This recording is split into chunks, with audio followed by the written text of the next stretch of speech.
ఏంటి ఎంతవరకు వచ్చింది చెల్లి పెళ్లి పనులు? అరేంజ్మెంట్స్ అన్ని అయిపోయినాయి, బట్టల షాపింగ్ కూడా అయిపోయింది, గోల్డ్ షాపింగ్ ఒకటే పెండింగ్. బడ్జెట్ చూస్తే లిమిటెడ్ గా ఉంది. సో ఈ బడ్జెట్ లో గోల్డ్ జ్యువెలరీ అంటే చిన్న డౌట్ గా ఉంది.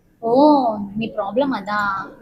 పెళ్లిలో మీ చెల్లి అయితే హైలైట్ అయిపోతుంది, కానీ గోల్డ్ కాదు, సిల్వర్ లో అయితే షాపింగ్ చేద్దాం పదా. మన ఔరాని సిల్వర్ జ్యువెలరీ షోరూమ్ లో 92.5 ప్రీమియం సిల్వర్ జ్యువెలరీ అయితే దొరుకుతుంది. పెళ్లిలో వెడ్డింగ్ కి టెంపుల్ జ్యువెలరీ, రిసెప్షన్ కి సీజెడ్ స్టోన్ జ్యువెలరీ, సంగీత్ కి పర్ఫెక్ట్ గా సెట్ అయ్యే ఔరాని రాయల్ జ్యువెలరీ గ్యాలక్సీలో Victorian collection, celebrity inspired jewellery అయితే దొరుకుతుంది. మన ఔరాని రాయల్ గ్యాలరీలో ఉండే కుందన్ కలెక్షన్ అయితే perfect for cocktail parties. College going girls కి minimal jewellery, rose gold collection కూడా దొరుకుతున్నాయి. 1 lakh జ్యువెలరీ పర్చేస్ చేస్తే 50,000 worth jewellery free. 50,000 jewellery purchase చేస్తే 25,000 worth jewellery free. 25,000 jewellery purchase చేస్తే 12,500 వర్త్ జ్యువెలరీ ఫ్రీ. లో 25,000 పర్చేస్ చేస్తే 15% ఆఫ్. అదిరిపోయే కలెక్షన్, ఆకర్షించే ఆఫర్స్ మన ఔరాని సిల్వర్ జ్యువెలరీలో మాత్రమే. మన ఔరాని సిల్వర్ జ్యువెలరీలో దొరికే కలెక్షన్ మన నెల్లూరులోనే కాదు, మన సౌత్ ఇండియాలోనే ఎక్కడా దొరకని కలెక్షన్ అయితే దొరుకుతుంది. మరి ఇంకెందుకు ఆలస్యం, వెంటనే మన ఔరాని సిల్వర్ జ్యువెలరీకి అయితే విజిట్ చేయండి. Address Nellore Kings court, Magunta layout.